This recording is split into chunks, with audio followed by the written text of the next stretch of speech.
saludar a dos amigos, uno miembro de esta familia Sin Censura, otro miembro de otra familia que es muy querida para la familia Sin Censura, que es la de Sin Línea MX.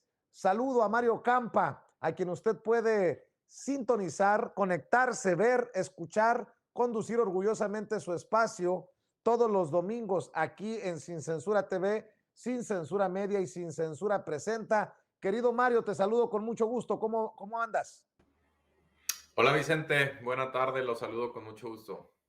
Y déjame incluir a la mesa de diálogo a Rodrigo Guillot, ya lo decía, miembro de la familia de Silina MX, un espacio independiente al que también admiramos y respetamos y del que somos socios en Sin Censura. Rodrigo, ¿cómo te va? Muy buenas tardes, muy buenas noches.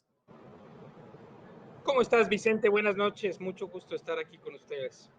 Oigan, pues a ver, ¿por dónde entramos? Déjenme iniciar con lo que presentó hoy en la mañanera el equipo del presidente Andrés Manuel López Obrador, que es el quién es quién.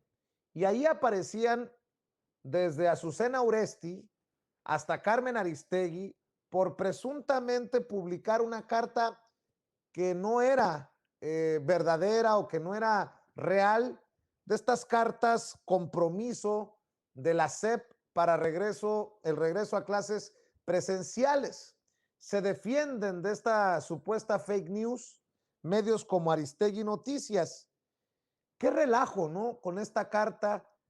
¿Cómo ven esta situación? Ahora acusan al gobierno de soltar la carta falsa y después acusar de fake news. Vaya revoltijo, querido Mario.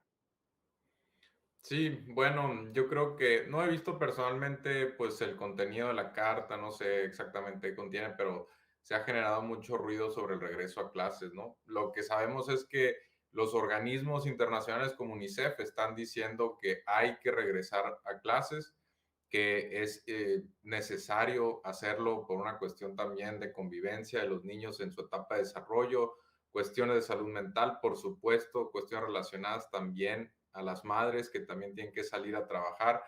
Todo ello, pues, se acumula y es necesario hacerlo, ¿no? Por supuesto, la oposición, pues, se ha agarrado de un argumento simplón para decir, no, pues, como hay cierto riesgo, entonces no hay que hacerlo. Cuando se ha anunciado incluso que tiene que ser, pues, progresivo, tiene que ser gradual, tiene que ser seguro. También en Estados Unidos está habiendo resistencias, pero de otro tipo, ¿no? Principalmente con los gobernadores y sobre el uso de cubrebocas, ¿no? Pero creo yo que en México es ya necesario regresar a clases. Los datos que sabemos es que la vacuna CanSino es bastante segura. Aquí, por ejemplo, en Sonora, Vicente, el magisterio no registra ningún caso de una hospitalización severa entre los maestros que se inocularon con CanSino. Sabemos además que los niños no necesitan vacuna, al menos de momento, eso es el estudio científico, porque tienen otro sistema inmunitario. Entonces, por supuesto que hay que cuidarlos, por supuesto que hay que darles seguimiento, va a haber casos, pero pues también es necesario que poco a poco vayan regresando a la escuela y ya con muchos de los papás vacunados, ya con muchos de los hermanos y ya con muchos de los maestros de estos niños vacunados, ¿no? Y conste que todavía no hemos visto lo último de esta controversia por las cartas compromiso y por el propio regreso a clases presenciales, que no es obligatorio, Rodrigo Guillot.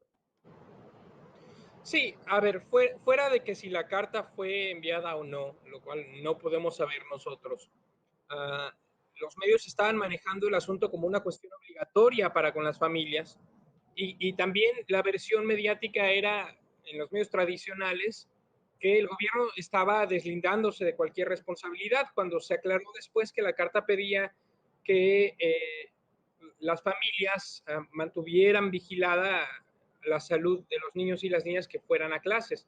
Creo que es un asunto muy complejo porque por un lado, sí, como decía Mario, existen problemas de salud mental, de economía familiar, y por otro lado también entiendo que haya comunidades, que haya grupos de personas que no se sienten con claridad sobre si enviar o no a los niños y a las niñas a clases por cuestiones de salud.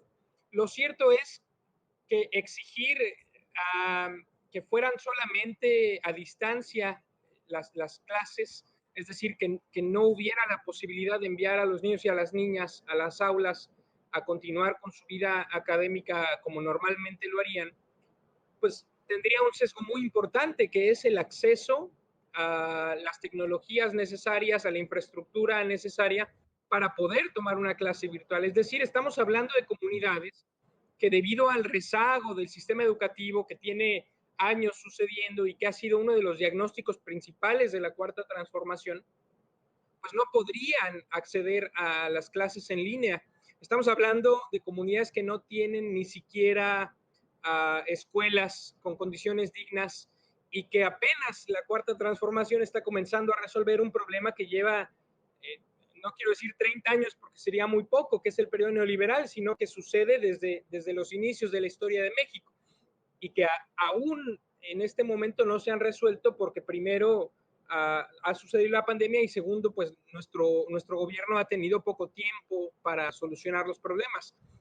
Entonces estamos como sociedad y como gobierno se encuentran en la disyuntiva de qué hacer respecto a la diferencia de condiciones, de posibilidades que existen entre las diferentes comunidades y que algunos piden ya el regreso a clases porque además hay que tener en cuenta que muchas familias no cuentan con los medios tampoco de tener a los niños y a las niñas en casa porque tienen que salir a ganar el pan y tienen que salir a arriesgarse a una infección, a arriesgar su salud, a por la sencilla razón de que tenemos que comer de preferencia 3 veces al día.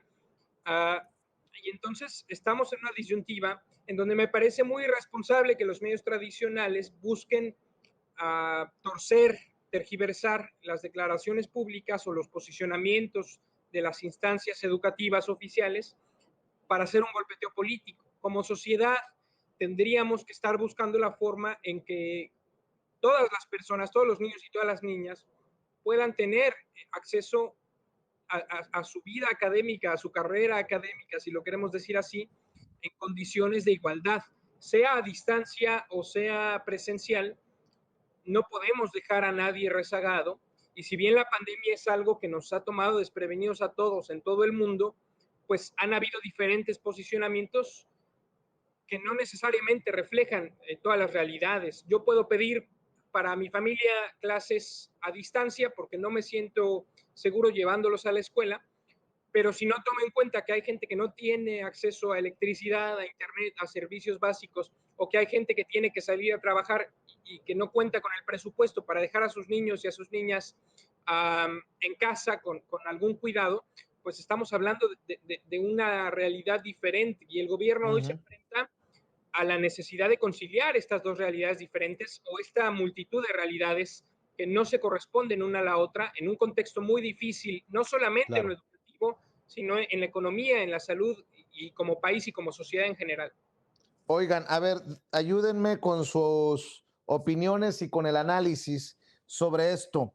El consejero presidente del INE, Lorenzo Córdoba, indicó que no esperarán a la ley secundaria sobre revocación de mandato, por lo que los lineamientos para la